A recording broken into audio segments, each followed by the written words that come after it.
Di perkuliahan vulkanologi, pada kesempatan kali ini saya akan membahas topik yang berkaitan dengan magma.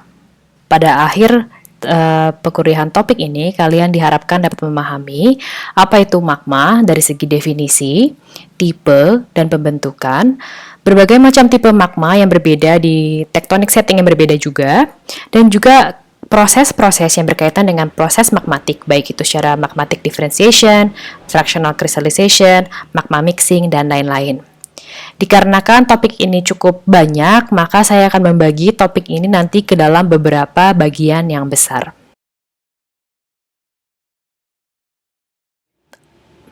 Magma dapat didefinisikan sebagai molten mixture dari liquid dan solid yang cukup mobile dan dihasilkan dari proses yang terjadi di bawah permukaan.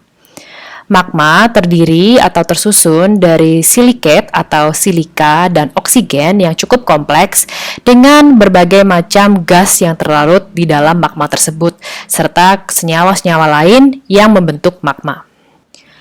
Ketika magma itu muncul ke permukaan atau mendekati permukaan, magma dapat mendorong terjadinya aktivitas vulkanik atau vulkanisme. Atau magma juga bisa mengalami pendinginan dan membentuk batuan vulkanik. Magma juga dapat terjebak di kedalaman dan mendingin pada laju yang lebih rendah, sehingga dia akan membentuk plutonic igneous rock. Dan nantinya, plutonic igneous rock ini dapat muncul ke permukaan apabila dia terpapar oleh erosi. Magma dapat dikarakterisasikan berdasarkan komposisinya, apakah magmanya itu tinggi atau rendah berdasarkan kandungan silikanya, atau magma juga bisa dikarakterisasikan berdasarkan temperatur, seberapa tinggi temperatur magma tersebut. Dan nanti, magma juga bisa dikarakterisasikan berdasarkan viskositas atau kekentalannya, apakah magma tersebut memiliki viskositas yang tinggi atau yang rendah. Semua aspek ini kemudian nantinya akan mempengaruhi bagaimana tipe erupsi dan tipe gunung api yang muncul di permukaan. Komposisi magma ditentukan oleh konten atau kandungan silika yang terkandung di dalamnya. Ini adalah cara yang paling umum untuk menyatakan sifat dari magma, apakah magma tersebut adalah basaltik, andesitik, atau granitik. Kalau low silica content ini biasanya dia mengandung silika sebesar 50%, intermediate 60%, dan high 70%. Bagaimana tipe magma yang berbeda ini bisa berkontribusi terhadap pembentukan tipe volcano atau gunung api yang berbeda? Itu dikarenakan adanya viskositas atau kekentalan dari magmanya. Perbedaan viskositas dari satu gunung api ke gunung api yang lainnya ini bisa mendorong mekanisme erupsi gunung api yang berbeda-beda juga. Biasanya, magma yang kaya atau tinggi akan viskositas ini memiliki kandungan air yang cukup tinggi, sehingga menyebabkan erupsi gunung api akan menjadi lebih eruptif. Erupsi yang sifatnya eruptif, bukan efusif gitu ya, itu akan menghasilkan deposit gunung api, endapan gunung api yang sifatnya akan saling menindih seiring dengan berjalannya waktu dan membentuk stratovolcano. Nah, ini akan berbeda jika kita memiliki kandungan magma yang misalnya basaltik atau viskositasnya rendah, karena dia akan cenderung membentuk gunung api yang sifatnya shield. Kita kadang bertanya-tanya mengapa magma itu tidak selalu muncul ke permukaan, melainkan magma itu banyak terkumpul di bawah permukaan gitu ya. Itu dikarenakan ada gaya-gaya yang menyebabkan magma itu tetap tinggal atau tetap tersimpan di bawah permukaan. Yang pertama ada lithostatic pressure, yang kedua ada rock strength atau kekuatan batuan, dan yang ketiga ada magma static pressure.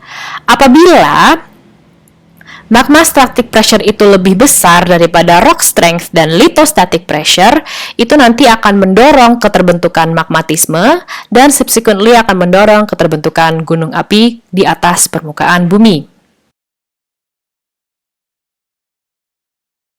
Akan masuk ke bagian berikutnya. Kita akan melihat bagaimana magma itu bisa terbentuk.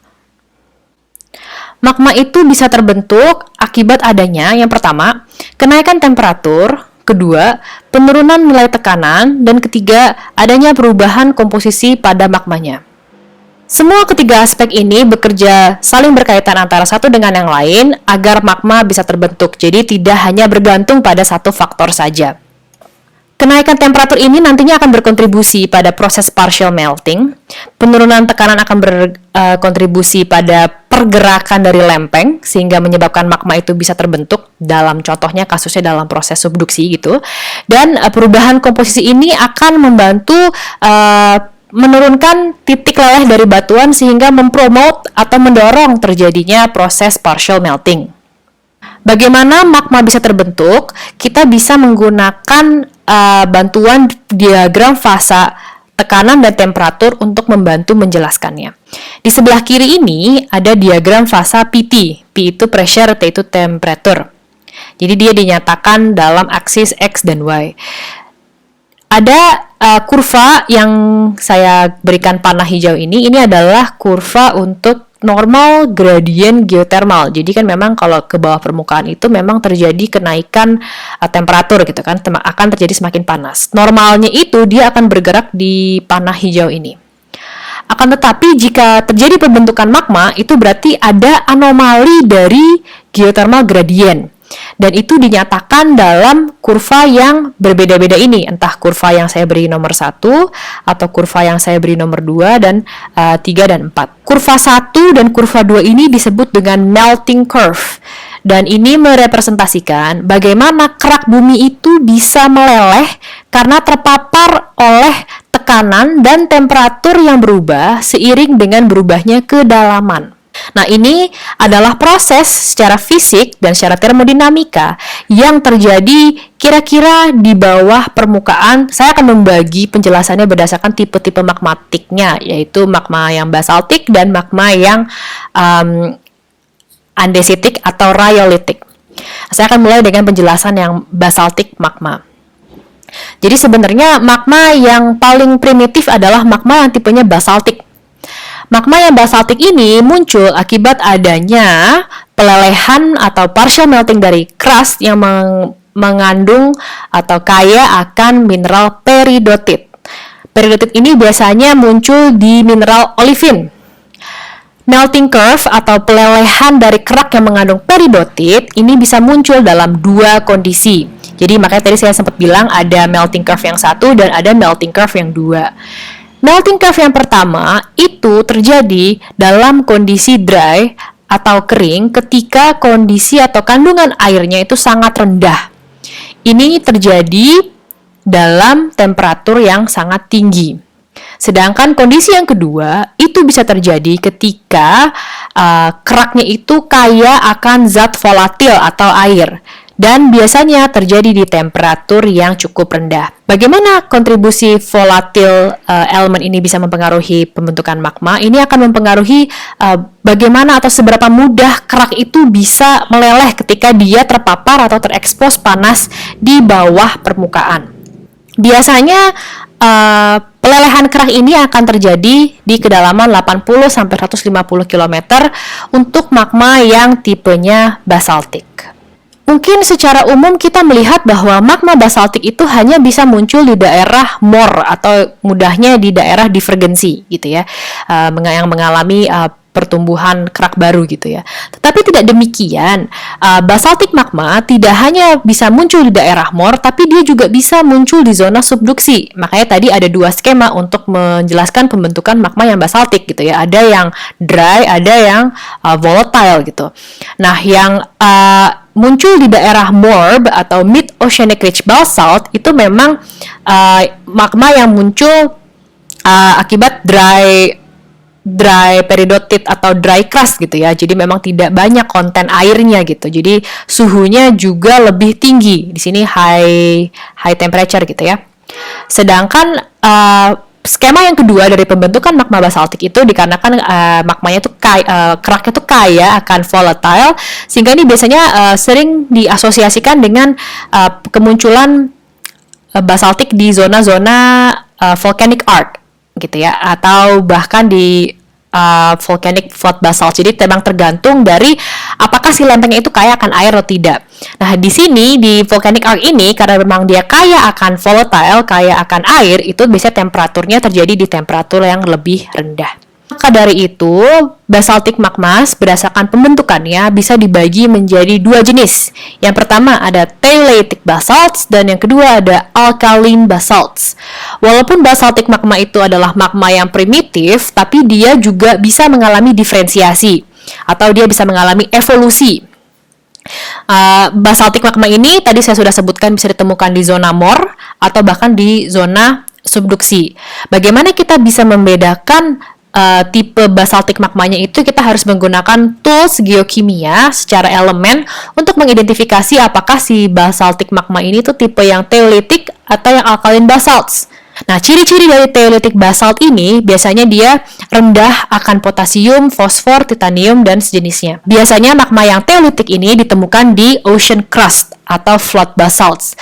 Walaupun tidak menutup kemungkinan bahwa thellatic basalt ini juga bisa ditemukan di berbagai macam island arc dan volcanic island yang dirasa cukup produktif. Sedangkan alkaline basalt ini dia kebalikan dari thellatic, dia kaya akan potasium dan sodium dan trace elemen ini, dan dia memiliki konsentrasi SiO2 yang cukup rendah.